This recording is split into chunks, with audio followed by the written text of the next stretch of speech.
पूर्वको आवाज, पश्चिमको आवाज, उत्तरको आवाज, दक्षिणको आवाज, ग्रेटर नेपाल टिभी।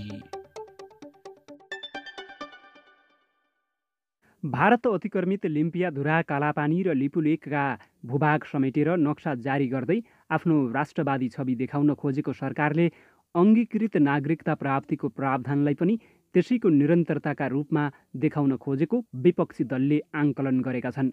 यसैलाई सत्तारूढ नेकपाले आफ्नो आगामी चुनावी एजेन्डामा प्राथमिकताका साथ समावेश गर्ने पक्कापक्की जस्तै छ। प्रतिपक्षी नेपाली कङ्ग्रेस, जनता समाजवादी पार्टीले मधेसी समुदायलाई विभेद गर्ने निहित उद्देश्यसहित विधेयक बनेको आरोप लगाएका छन्। नेपालको मैदानी भूभाग, सुदूरपूर्व र सुदूरपश्चिमका बासिन्दाको भारतसँग बाक्लो वैवाहिक सम्बन्ध छ।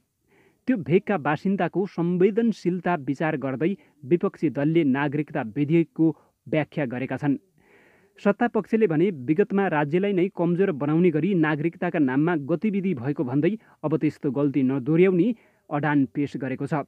यसरी फेरि एकपल्ट नागरिकता जस्तो नितान्त व्यक्तिगत हक र सहुलियतको विषय दलीय तानातानमा पर्ने देखिएको छ।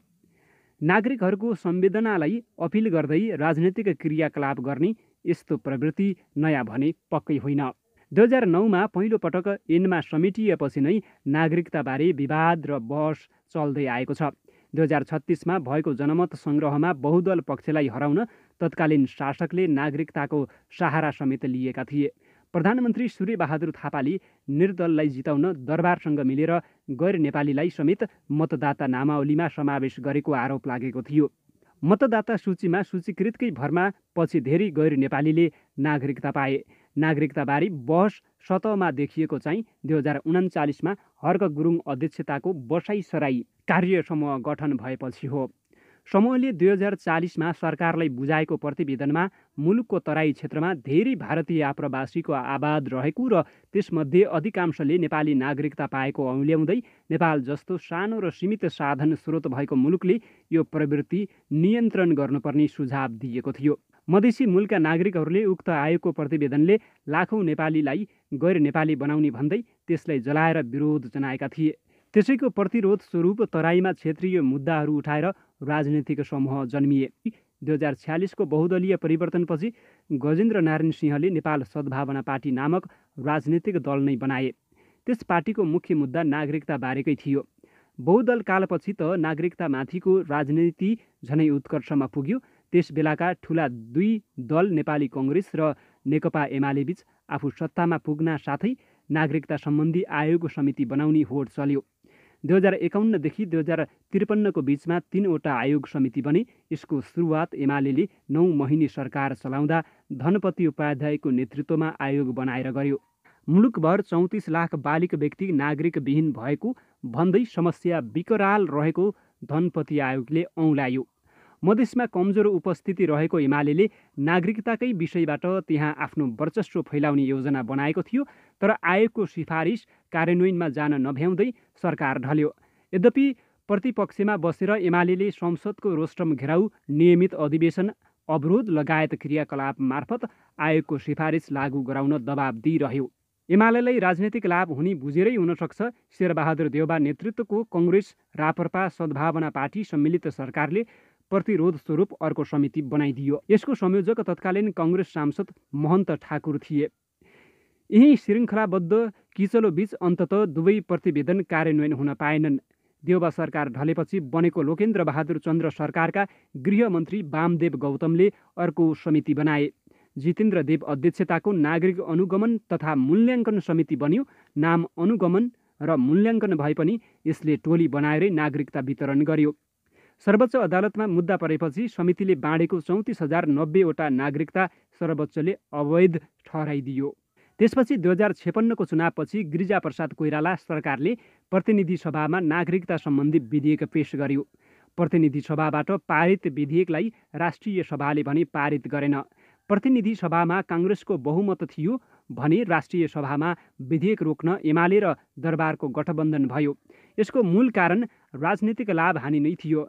राष्ट्रिय सभाले पारित नगरे पनि पुनः प्रतिनिधि सभाबाट स्वीकृत गराएर लालमोहर लगाउन दरबार पठाउन सकिने कानुनी विकल्प कोइराला सरकारलाई थियो।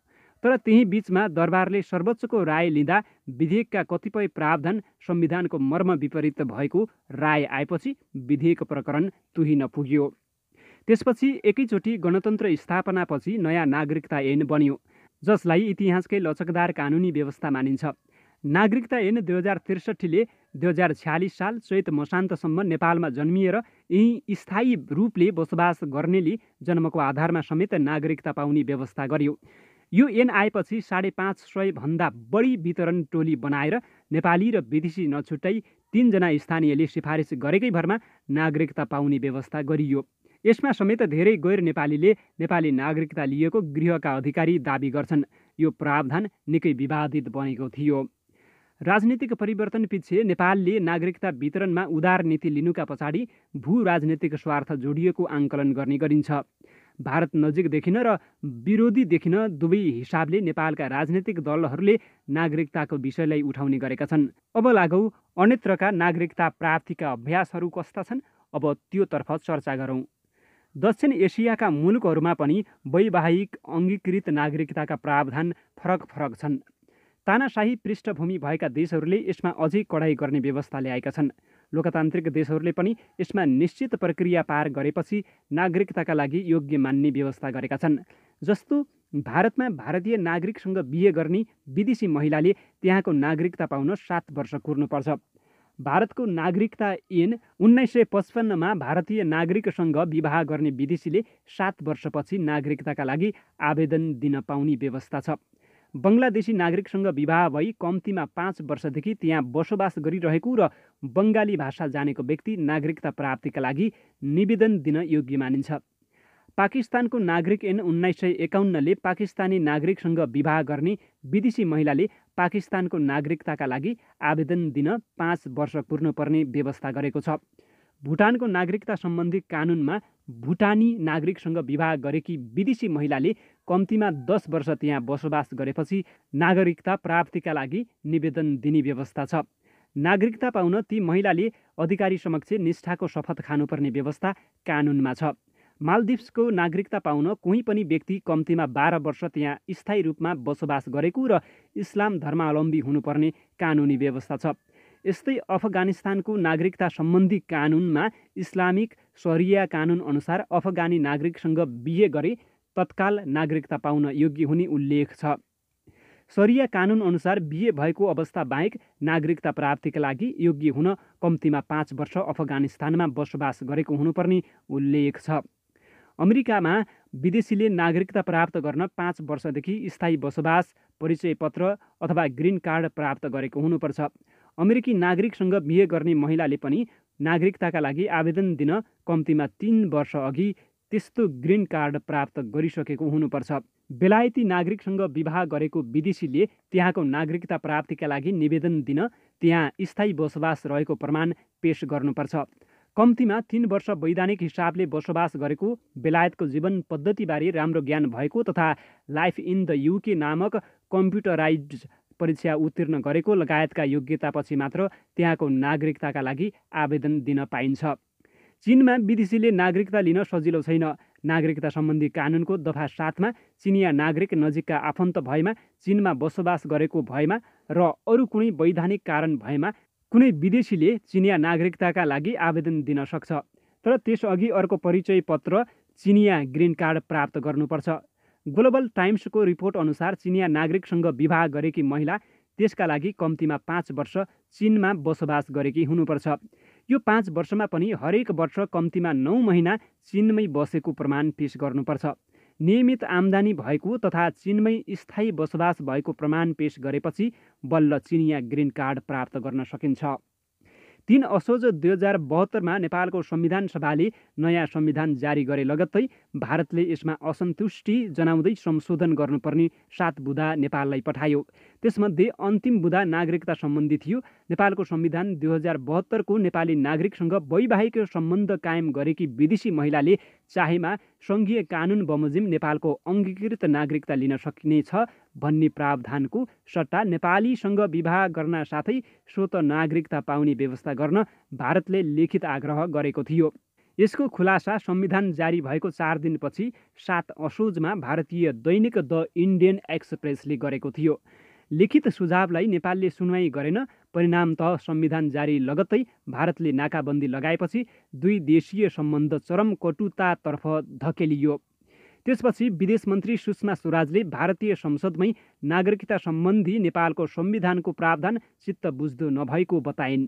स्वराजले 11 मङ्सिरमा राज्यसभामा उठेका प्रश्नको जवाफ दिने क्रममा भारतीय चेलीहरूले पाउने वैवाहिक अङ्गीकृत नागरिकताको सुविधा नेपालको नयाँ संविधानले समाप्त पारेको भन्दै असन्तुष्टि पोखेकी थिइन्। संविधान जारी भए लगतै भारतले देखाएको चासोले नेपालको नागरिकता सम्बन्धी विषयमा उसको सङ्गीन स्वार्थ रहेको प्रस्ट्याउँछ। अहिले रक्षा मन्त्री रहेका तत्कालीन भारतीय गृहमन्त्री राजनाथ सिंहले उत्तर प्रदेशको लखनऊ पुगेर नेपालमा 3 करोड भारतीय नागरिक बसोबास गरिरहेको र ती भारतीयको सुरक्षा एवं अधिकारबारे भारत सरकार चिन्तित रहेको अभिव्यक्ति दिएका थिए। 13 भदौमा नेपालमा बस्ने भारतीयको राजनीतिक अधिकारबारे सिंहले बोल्दा नेपाल नयाँ संविधानलाई अन्तिम रूप दिने तयारीमा थियो। भारतको यस्तै सन्देहमूलक व्यवहारले नेपाललाई नागरिकता सम्बन्धी कठोर नीति लिन बल पुर्याएको हुन सक्छ। सन् 1950 को शान्ति तथा मैत्री सन्धिपछि दुवै मुलुकमा सम्पत्ति जोडेरै एक अर्काका नागरिक बसोबास गरिरहेका छन्। सानो र साधन स्रोत कमी भएकाले भारतीय आप्रवासीले नेपाली नागरिकता लिएमा त्यसले नेपालको राजनीतिमै दूरगामी प्रभाव पर्नेछ। नेपालको संविधानमै निर्वाचन क्षेत्र, जनसङ्ख्या र भूगोलको आधारमा तय गरिने व्यवस्था छ। तपाईलाई यो भिडियो कस्तो लाग्यो? कृपया अन्य साथीहरूलाई पनि सेयर गरेर जानकारी गराउन नभुल्नुहोला। आगामी दिनमा अन्य विषयवस्तुमा रहेर चर्चा परिचर्चा गर्नको लागि उपस्थित हुने नै छौँ। तबसम्मको लागि बिदा दिनुहोस्। नमस्कार।